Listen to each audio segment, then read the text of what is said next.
As we paint our work-life masterpiece, we quickly learn that life is not static, and neither is our journey as a healer. In this episode, I'm going to walk you through my personal evolution from burned out physician to catalyst physician, from dance mom to football mom. And along the way, I've learned that the secret to thriving is embracing change, not resisting it. Whether you're a practitioner seeking to evolve your practice or you're navigating life's shifting roles, this episode is for you because I'm going to share tips that will help you along your unique path and how you can learn to bring that evolution into work that you love. So tune in to discover how self-expression can be that healing you need and how you can learn what kind of healer you are. Dear Catalyst, you know that every podcast episode starts with a story, and this one is at the top of the bleachers around our high school football field.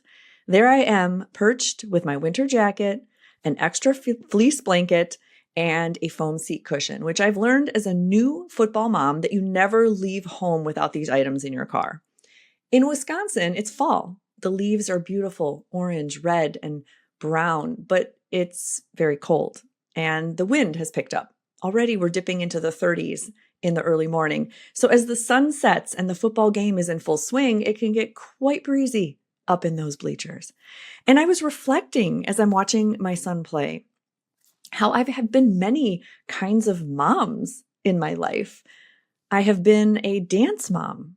I've been a cross-country mom. I have been a band mom, a piano mom, a track mom. I've been a daycare mom. I've been a college mom. And now I'm a football mom. And each of these hats of motherhood, each of these rights has come with a different skill set that I've had to learn on the fly, and that's somewhat what you sign up for as a mom. You don't know where those paths are going to go. You trust your kids to explore their own curiosities, and it can be quite outside your comfort zone. For those that know my story, if they've read Right Brain Rescue, you know that I grew up and I embraced creativity, art, music as my tools of choice. I was not an athlete. And so it's easy for me to sit in a piano lesson or watch my kids play a band instrument and get excited. But then when we go into sports that I'm just not familiar with, I had to learn these skills of what to expect in the rules and how do things look and where to sit and do you need earplugs because the music's loud in dance competitions. All of these wonderful things are exciting. And that's the journey of being a mom. It's not unlike a practitioner. See, as we're journeying through motherhood, it's full of different seasons, and each one will prepare you for the next. Sometimes you don't have the full autonomy to choose where you're headed in motherhood. You might have a change in jobs or a change in location, changes in health status of you or your children or family members. Your family unit can change. And all of these things can usher in a wonderful opportunity to learn skills on the fly and to embrace change. Embrace the unknown. And trust that you will have it figured out. You will know what is your favorite spot on the bleachers to get warm and huddle under that blanket and watch your son play football, even if you've never understood the game before. To this day, I really don't even know what position he plays, but I hope by the end of the season I will understand. And this is the fun part of living your work-life masterpiece. So think about your different roles in your personal life. What kind of mom are you? What kind of dad? What kind of parent? What kind of friend? Maybe you're a medical student. Maybe you're a resident. Now transition that to your professional life. In the past, I've been a family medicine physician, a rural physician. I've been a burned out physician, then an entrepreneur physician, a functional medicine physician, a catalyst physician. And like being a mom, I'm always a cringe mom. And somehow I would like to say I'm always a very shameless, cringy physician as well. I embrace the unique way we can be here for ourselves That's what I base my mentorship on, is expressing your unique gifts and offering them to the world. There is not another person like you. And I firmly believe that we deserve to take up space in healthcare and deliver medicine in our own unique way. These turning points in the shift of my personal and my professional identity have always come with a bit of pain and struggle.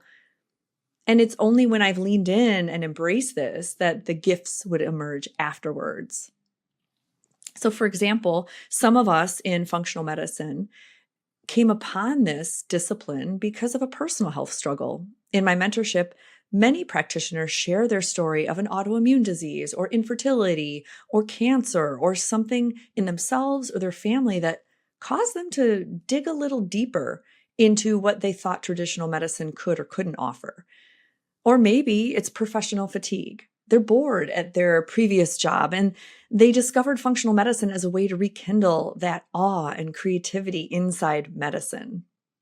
Many of us, even inside our functional medicine career, fall in love with different modalities or approaches, different philosophies within the sphere of holistic medicine. Maybe it's acupuncture. Maybe it is learning about mold or Lyme disease, or inflammation caused by longstanding viruses. There's so many opportunities to continue fueling that pilot light inside you for a career that has great longevity and passion. And so when you're evolving yourself as a physician, a nurse practitioner, or PA, the best healers are those that continue to grow. If you remain static in the knowledge that you have, you can easily see that patients would eventually reach the ceiling of that knowledge, and you wouldn't be serving your community to your best or highest attributes. So allowing your practice to evolve with you is really the key to happiness long term. Incorporating the things that continue to make you curious and excited to show up to work every day so that you're not just recapitulating an old model that is out of date and stale and stagnant information. That is what lights us up as clinicians and helps us step into that catalyst role where we are dynamic, we are innovative, we are flow channeled and creative, and we are leaders of healthcare, transforming our patient lives. What is your secret superpower energy source? I have two: a morning cup of coffee and the energy I get from connecting with practitioners just like you.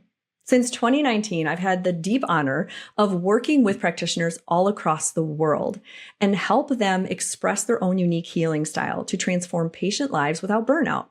And I've put a lot of free resources in an online hub just for you. Head to drlarasalyer.com/catalyst and download some of my freebies like the Catalyst Calendar Method, which will teach you how to put more flow in your week, or the Functional Micropractice Checklist so you can compare your journey to where you may want to go. And my favorite, the Catalyst Archetype Quiz. It will match you to one of 4 personas, and you'll learn what is your best creative expression and also where are you most likely to drop into burnout. Knowledge is power and awareness is curative. But most of all, connect with me. Give me that superpower energy source, and we can grab coffee at the same time. I leave spots in my calendar open, a few every week, just for you. And if you use the coupon podcast, you can waive the fee for these brainstorming sessions. So let's get online, let's share a cup of coffee, and book your appointment for free with the coupon code podcast. Go to drlarasalyer.com/catalyst, and I can't wait to chat with you online. Let's create some magic. Okay. So this is all good talk, right? Right. Yes. But I'm all about actionable tips. I'm all about let's apply something here. What are these teeny steps that will catalyze immense impact? And as a forever learner, I appreciate podcasts that break things down and give actionable steps. And that's kind of how I approach everything in life myself, whether it's in my mentorship or it's in the online courses that I offer for a lower cost. My aim is to inspire 1 million practitioners to learn how they can tap into that creative flow and be self-expressive in the way that they deliver medicine so they can transform lives without burnout. So let's get into some tactical ways that you can learn to embrace your own evolution. Okay, so as I was sitting on top of those bleachers, freezing under that fleece blanket, but so excited to learn more about sports ball, I came up with 3 things in hindsight that helped me as I was embracing change at many pivot points in my personal and professional life. All these 3 tactics are prompts that you can use right now and dig a little deeper into where you are evolving. So the first one is reflecting regularly. I would set up times in my week, in my day, in my month, in my quarter. Everybody does yearly reflections. I mean, that's New Year's Eve. Everyone's doing their Spotify playlists, their throwbacks, their memories, their goals for the next year. And I would like to say that we need to do that more often. When we reflect regularly and we check in with ourselves, we give ourselves the time to reassess our desires, our strengths, our weaknesses, and look at how our values are shifting. That's how I could slowly see that in my professional journey, what I wanted in the very beginning, as my young family practice career took off, I wanted stability and predictability, and that served me so well when I had young children. Eventually, my values shifted where I became more curious about holistic and natural principles. I wanted to express more creativity and really dive into innovative ways to deliver this kind of medicine to my community. So as I reflected regularly, I could see that these values were shifting, and it would help open my eyes to different decisions I could make along my path. The second thing that I recall is I got comfortable with discomfort, and I learned to trust that. Trust that discomfort. It doesn't feel good. Change is necessary for growth, but it definitely doesn't feel good. It's a prickly sensation. Sometimes it's a nauseating or a throat tightening sensation because it's uncertain. You'd rather stay in familiarity because our brain loves that. And there's nothing wrong with that, right? And this is where it's all about your values, which was step 1 is reflecting on your values. Step 2 is trusting this discomfort, because you can trust that if you want to stay where you're at, that's absolutely fine. But if there's an inner whisper that's calling you forward to look at something differently or to practice differently, and it causes you a little bit of discomfort, trust that. You might be onto something absolutely amazing for your next chapter. That might mean you're evolving towards something greater. And that whisper won't go away. You can trust that even if you pause or snooze that right now, it'll just get louder.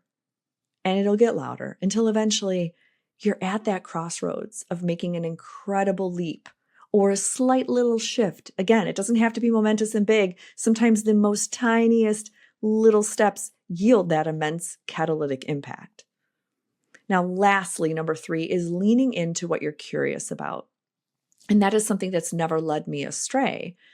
We all have inner combinations of different things that spark our light, different things that cause us to offer a free Saturday where we would absolutely be happy just geeking out about certain things and learning more about topics. So lean into what you're curious about.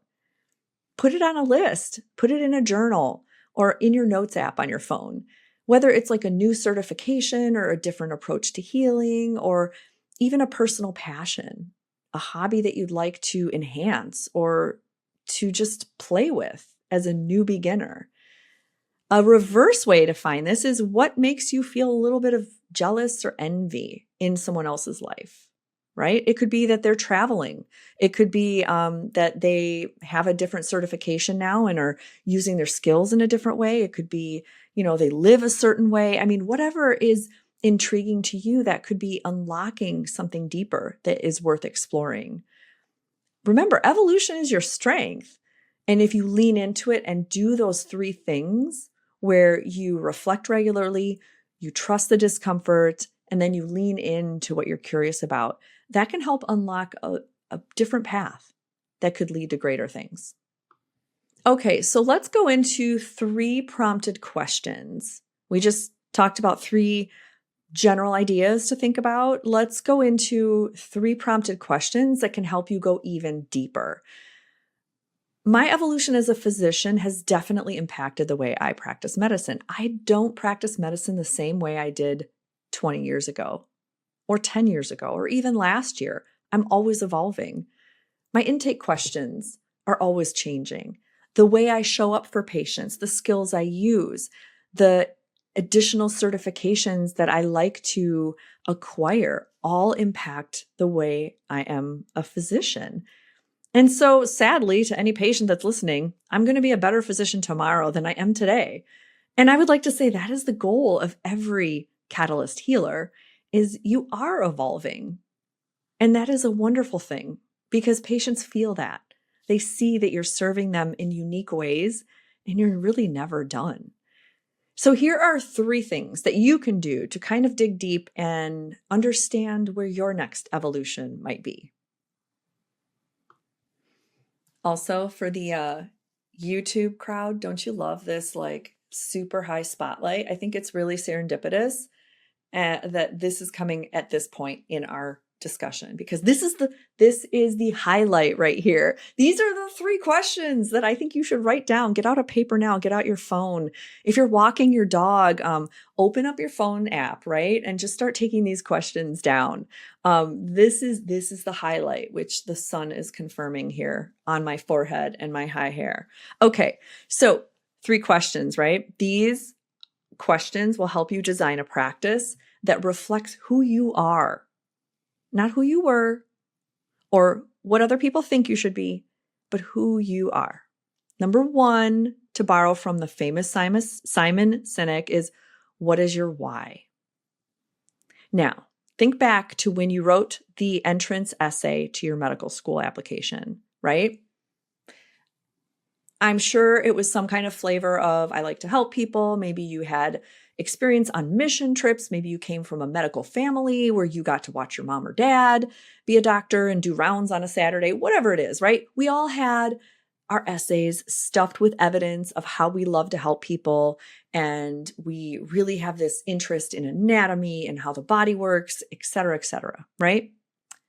But think of how you would write that now. What is your reason for practicing medicine now? I am certain it has evolved. Absolutely. I think all of us would have a different essay. So what is your why now? Why do you want to do what you're doing now? And has it changed? Maybe in your next walk, just concentrate on that one question. How has my reason for practicing medicine evolved?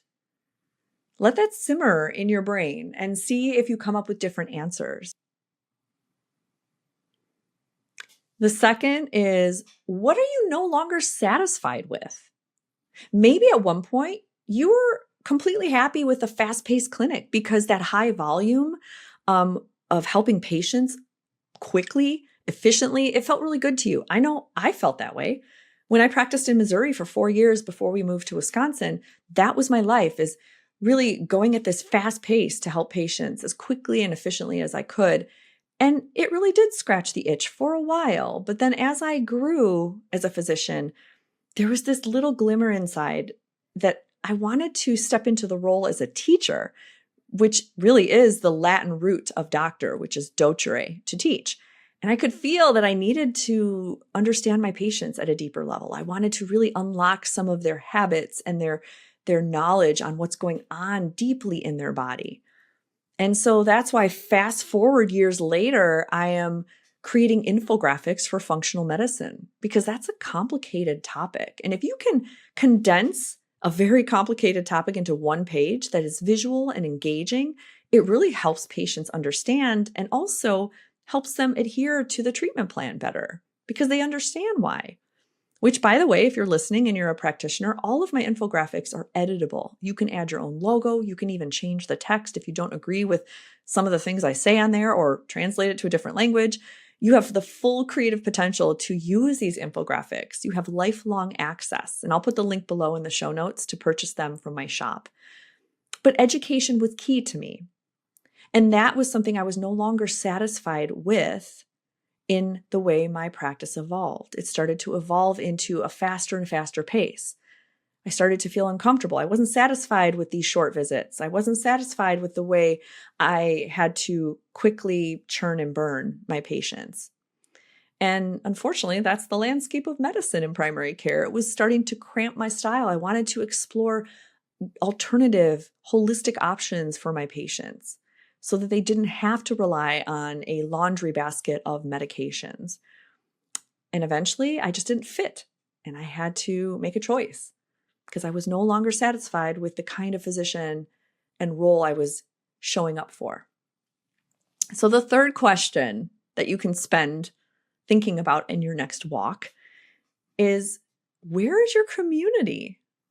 And I mean that like in a personal, local level, but also in a supportive networking level. A lot of us are groomed and trained to just be very independent. We have grit and we work hard. That's why we're getting where we're at. And so it's at the expense of community. Now, I had the fortune of going to Kirksville Osteopathic Medical School, now AT Still University, and we just had such a great community. All of us were helping each other as medical students. I also went to a wonderful residency program where we had the same kind of camaraderie. So I never felt like there was competition. I felt like I was very supported. And then our brief stint in the military, we had a similar structure. You got to meet other spouses and people in the military, and this community felt great. So you don't have to navigate all of this alone. Where's your community now? The jump from a conventional career to an entrepreneur functional medicine career can be a lonely one. You can feel like you're the only one in your community talking about, hey, maybe we should reconsider fluoride in the water, or maybe I am going to change my ideas on vaccination schedules, or wow, I never really thought that I need to look at the food in our community and the soil that it's grown in. All of these things start to turn over in your mind, and you can feel like an outlier. And when you're trying to educate and build this wonderful resource for your patients and community, it helps to partner with people that have walked that path. That's why it's important to have a mentorship home or a networking community so that you can feel that you're not the only cheerleader in this area. You've got other people that are resonating the same message and have the same mission and goals. This helps you feel like you aren't alone in having your values and the goals you have for your community. So to backtrack on the 3 prompted questions is really finding out your why, asking yourself, what are you no longer satisfied with? And then outlining your community. Write down, who do you count on? You can have many communities. Obviously, we might have a personal community, a family, a group of friends. Maybe you have a faith-based community or common activities. Maybe you're a part of a runner's group or intramural sports or an art collective. But what's in your professional community? Do you have a local chamber of commerce? Do you talk with your statewide medical organizations? Like, all of these are important. And if you're interested in learning about the Catalyst Studio mentorship, please click the link in the show notes because I would love to brainstorm with you and tell you all about our wonderful community. I'd love to support you. Okay, so remember, the takeaway is the practice you have and the practice you started, they're probably not the same. And the practice you will evolve into will also be different. You need to design a career that evolves with you, that has that flexibility to bend and to expand and contract, one that reflects your unique skills and interests and passions. That's how you can become anti-burnout, is designing that work-life masterpiece with the exact colors that you want and the exact shading and tools, the exact blocks, like a Lego castle, so that you can disassemble a room if you need and make another one. This is all your own. This is what you've worked hard for, is to be able to deliver medicine on your own terms. So as we're coming to a close, reflect on how have you evolved as a person, maybe as a mom, as a clinician, and where are you wanting to evolve further? Where would you like to step into your strengths and highlight even more passion and curiosity? And if you're ready to evolve, to learn more about what we have to offer, please click those links. I would love to spend 20 minutes on Zoom where we can talk about what you're looking to sequence in your next evolution. And I will gift you an email with your next steps. It's like a mini mentoring session. I love doing brainstorm sessions with these amazing, brilliant clinicians.